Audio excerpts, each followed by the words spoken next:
Hi friends, and welcome back to my channel. If you are new here, my name is Wendy and today is going to be the long-awaited mid-year freakout tag.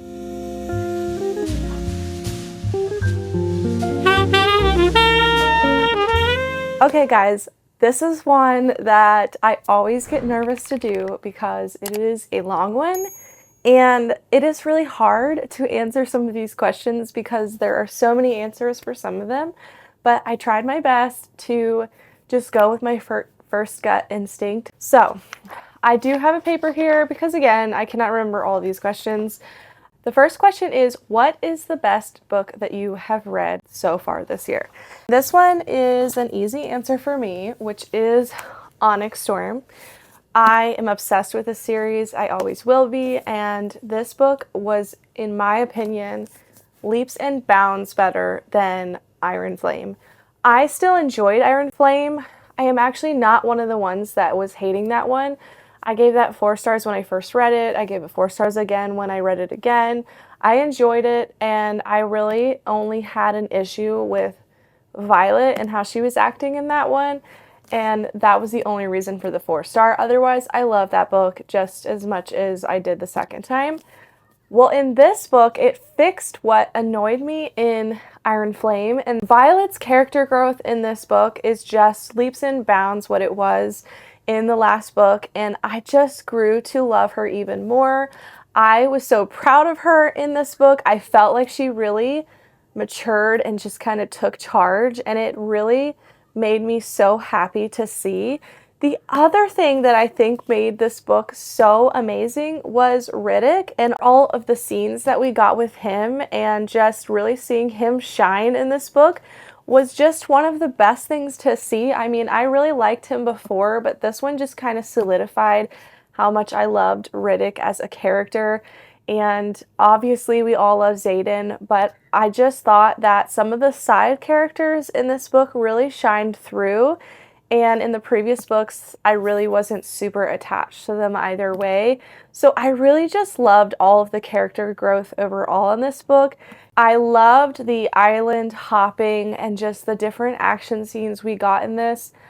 I loved seeing another side of Xaden in here as well. I felt like there was a little bit of a softer side to him, even though there were some other things going on with him.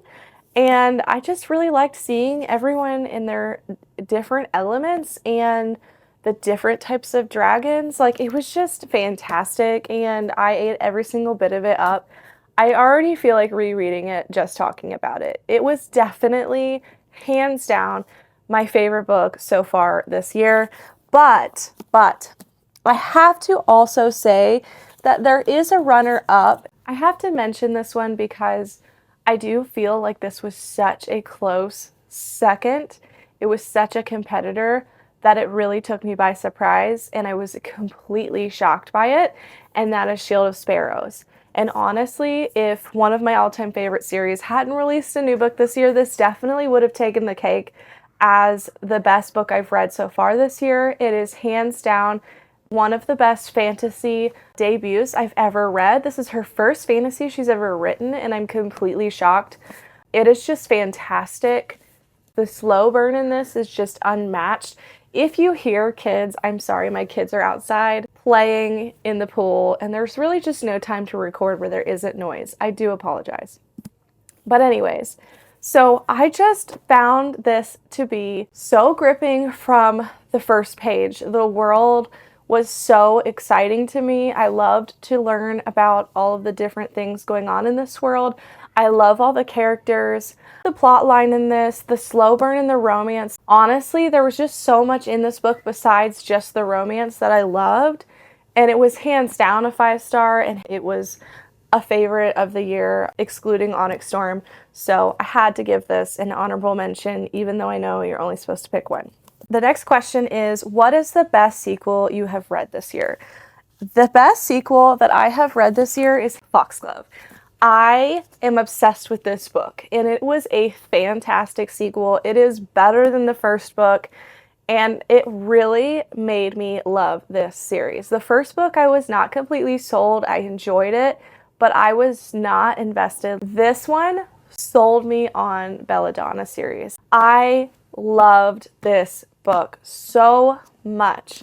So much. It's the best sequel I've read so far this year. What new release do you want to read but haven't yet? Okay, so a new release I really want to read but I haven't yet is Silver Elite. This book has taken people by storm. I've been hearing a lot of chatter about it, but I've also heard some mixed reviews. And so it's made me a little nervous to get into it, but it is one that I've been wanting to read really badly since it released. And it is very high up there on the list of books I feel like reading, but I think I've just been putting it off because I've heard if you read Shield of Sparrows first, it could influence how much you like this.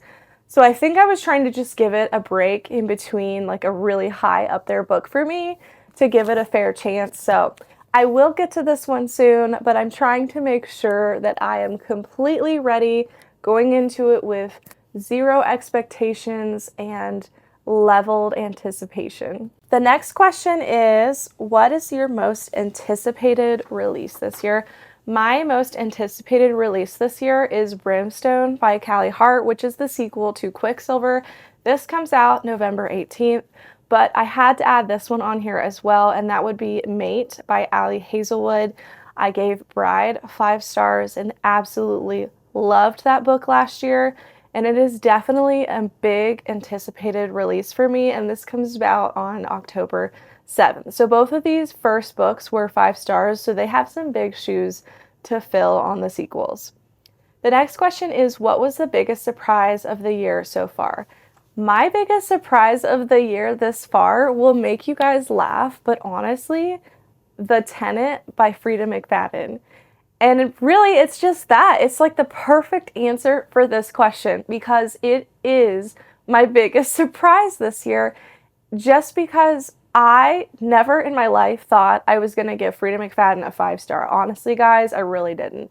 And this book, the reason it's going to also be surprising is because most people didn't love this as much as I did.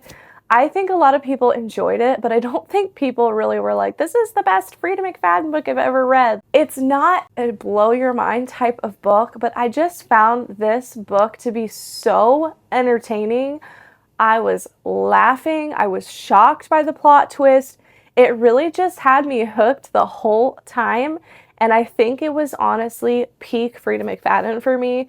Because you go into those books, you know they're not going to be crazy good. You know they're not going to be like the most thrilling. They're not going to have the most clever plots ever. A lot of them are really cheesy, and you go in knowing it's just a good time. And I go in that way every time, but I still have never felt like this is a 5-star. But this one definitely was for me, and I am so glad that I have continued to read Frida McFadden because, you know, sometimes she really surprises me, and this one was just a really good time. Next question is, what is the biggest disappointment of the year for you? I have to preface this by saying, if you are Corinna, close your ears. I am so sorry. But my most disappointment of this year was Fearless by Lauren Roberts. And I am very sorry to say that, but it really fits this question because it was a disappointment for me. I had such high expectations for this book, and it really just didn't live up to what I had expected it to be. There was a plot twist in here that really ruined the book for me, but it wasn't just that. I think that there was all of this build up for the main love couple, and I feel that their ending of this love story, in my opinion, they were not given justice. I feel there was a lot of build-up through this whole series that led you to feel like there was going to be such an epic ending, and in my opinion, it was not that, and I felt very let down. I felt they were cheated in their ending. I felt it was rushed. I felt like there was a lot of things that were thrown in this book that were just kind of taking away from their story and really kind of felt like they weren't even planned. Like they were kind of just like last minute add-ons. That's how I felt. This just did not seem like a planned book. It felt like this was all a lot of last minute add-ins. And the longer I am away from that book, the more annoyed I get. So I was just so disappointed. I felt so let down because I really had such excitement for this ending to this series, and it really just didn't live up to what I had wanted. So I gave that one 3 stars. Number 7 is favorite new author. My favorite new author that I've read so far this year would be Libby Klein and her cozy mystery series, Class Reunions Are Murder. I was very surprised by this cozy, and it really just made me question how I rate cozies in general. And so I gave it 5 stars. I just kept thinking about it. I kept recommending it to people, and it was the best time ever. It made me laugh so much. I highly recommend it to anyone, even people who have not previously loved cozy mysteries. Give this one a try. I will die on that hill. It is such a fun series, so she is definitely a new favorite author for me. The next question is, who is your new fictional crush? I feel like there's none that really super stand out to me this year, but if I had to choose, I guess I would pick the Guardian from Shield of Sparrows. Love him, but he doesn't live up to Rhysand or Xaden, like, you know what I mean? And they're not new, so I can't pick them again. But I do really love him, and if I had to choose, that's what I would pick this year. Number 9, book that made you cry. I really don't have a book that specifically really stands out as like a book that I sobbed or cried a bunch in, but I do remember crying in The Magic of Lemon Drop Pie. I feel like this was just such a touching story, slice of life. There was just some moments in here that really were tearjerkers for me, and I just thought were beautifully done. And so this was the most recent one I could think of that made me tear up. And I really love this story, and I gave it 5 stars. I would also add Say You'll Remember Me by Abby Jimenez. That one definitely was a tearjerker, as well as Caught Up. That one surprised me because there was just some scenes with the kid that's in this book that just really got me as a mom. And so I really loved it, and I definitely teared up in that book. Number 10 is a book that made you happy. The Enemy by Sarah Adams. I will always say that her books make me so happy, make me laugh. They're just the best time every single time. I can always count on her to make me smile, and I don't even care that this is her backlist. It was another 5 stars for me, and I just will continue to sing her praises because I think that she is just so good at what she does, and rom-coms are just her lane for sure. She does them so well. I really loved this book, and it was definitely one that I look back on and remember just being so happy while I read it. Next I have is the prettiest book that you've gotten this year. This would be Shield of Sparrows. I mean, I will never stop talking about this. It's just gorgeous. It's gorgeous. Remember, I was not going to buy this, and I was reading it on KU, and I knew that I was really enjoying it, and as soon as I realized, like, this is going to be a book I just know I'm going to love, I had to go back out and get this because I needed this edition. The next question is, what book do you want to finish by the end of the year? Okay, so what book do I want to finish by the end of the year? There are multiple answers for this. This is a more general. Any Frederick Bachman book, honestly, is a book that I want to read by the end of this year because I haven't read a book by him yet, and I just hear all the rave reviews for his books. So really just any one of his books I would really like to get to this year. Anxious People, Beartown, those are probably my top 2 that I really want to read. And I just have really high expectations for that. The next book that I really want to get to by the end of this year is The Bridge Kingdom. Again, I've heard a lot of recent raving reviews for this series, and I have definitely been extremely intrigued. Another one is The Wind Weaver. Again, lots of recent rave reviews on this book, so this is one that I have high on my TBR for this year. The next one would be All Roads Lead Here by Mariana Zapata. I really just want to read any Mariana Zapata book because I've been told by multiple friends that I should give her a shot because I love slow burn, and I know she's the queen of slow burn. this is the first one that I would really like to start with, so I definitely want to get to this by the end of this year. And then lastly, Jade City. This is one that has caught my eye for a while now. I do have this on my pick 12 from my friend April, and so it is definitely one that I will get to by the end of this year. It is definitely one that I have been thinking about and wanting to read for quite some time. The next question is series you want to finish by the end of the year. So the series that I would like to finish by the end of the year would be Crescent City. I have been putting this series off for quite some time, not because I didn't like it, but because I really just didn't want my Sarah J. Maas books to be over, because it's a really sad day when you don't have a Sarah J. Maas book to read anymore. But I am going to reread the first one because I feel like it was extremely confusing and I missed a lot. So I'm going to reread that one first, then go into the second one. So I would really like to finish this series this year. Another series that I would really like to finish this year would be the Tommen series. I am on the 4th book, and there are 2 more after this, but I do not plan on reading the last one. There's too many trigger warnings in there that I just am not going to read. So I have this one, and then I have Taming 7. So I would really like to read this series and finish it by the end of the year. I'm obsessed with it completely. And then the next series that I would really like to finish by the end of the year would be The Long Way Home by Jessa Hastings. I would really like to finish the Magnolia Park series universe by the end of the year. And it has just been put off each month because I've had so many TBR things that I've had to add. And so this one keeps getting pushed. So that's a goal of mine. And then another series that I would really like to finish would be the Belladonna series, as well as I would really like to finish by the end of the year the Book of Azrael series. I read the first book last year, was completely obsessed.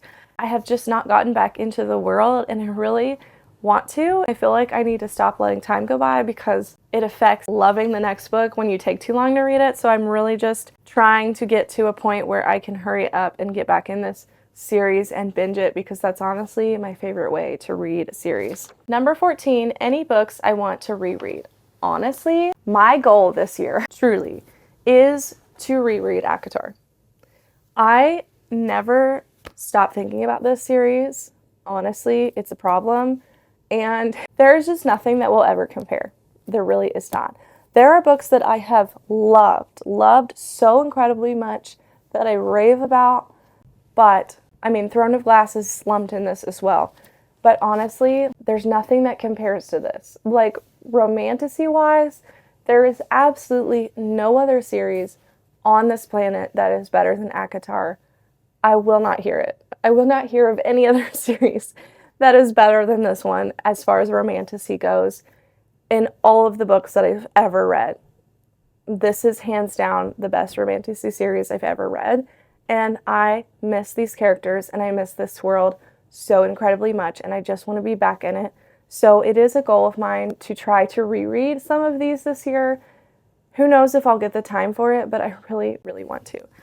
And people always ask me, is your favorite Throne of Glass or is your favorite ACOTAR? And I will always say, I will never pick. That is like picking your favorite child. However, I do tell them the reason I can't pick is because they are different. I can't choose one over the other because in my mind, ACOTAR is the one that takes romantasy because that's really what the focus is. And Throne of Glass is more plot, and the plot is really what makes it epic. So they're both kind of focused on different things, and they are both incredible in their own ways. So there really is no specific, like, which one is your favorite, because they don't compare. But if you had to pick romantasy, I would say ACOTAR. If you want a fantasy that's more plot, I would say Throne of Glass is the best series ever. So to me, they're equal, but if you're looking for romance, I would say this one for sure. If you're looking for an epic fantasy series, I would say Throne of Glass. Okay, a book that I've been putting off. Project Hail Mary. I have wanted to read this book so many times, and for whatever reason, every time I go to start this book, I don't start it. I don't know why. I really want to read this, but I just always put it off. I finally got the audio because one of the biggest reasons was I didn't have audio every time I would try to start it.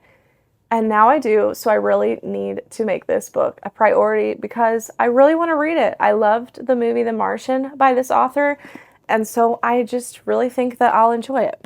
The next question is book you enjoyed that had mixed reviews. A book that I really enjoyed that had mixed reviews was Middle of the Night by Riley Sager. So many people hated this book. So many people thought this book was disappointing. I loved it. I thought it was really great. I feel like people said this was so different. I think the only thing that's different is a little more slower paced, but it's still just as atmospheric as his other books. In my opinion, this was still very much Riley Sager, and I really loved it. I gave it 4 stars. It's not my favorite of everything he's written, but I had a really great time and loved the audio. The next question is 5-star prediction for the second half of the year. 5-star predictions would be the same answers I have for most anticipated, and that would be Brimstone by Callie Hart and Mate by Allie Hazelwood. Both first books were 5 stars for me. Both of them are my most anticipated and expected 5-star books. Number 18, do you have any reading goals for the rest of the year? Honestly, my only reading goal is to slow down. To slow down and to mood read. I feel like the beginning of the year has been extremely chaotic. I have placed myself into tons of readathons, which are so much fun, but too many back-to-back, and has made it to where I've read way too many books. I'm past 100. We won't even discuss it.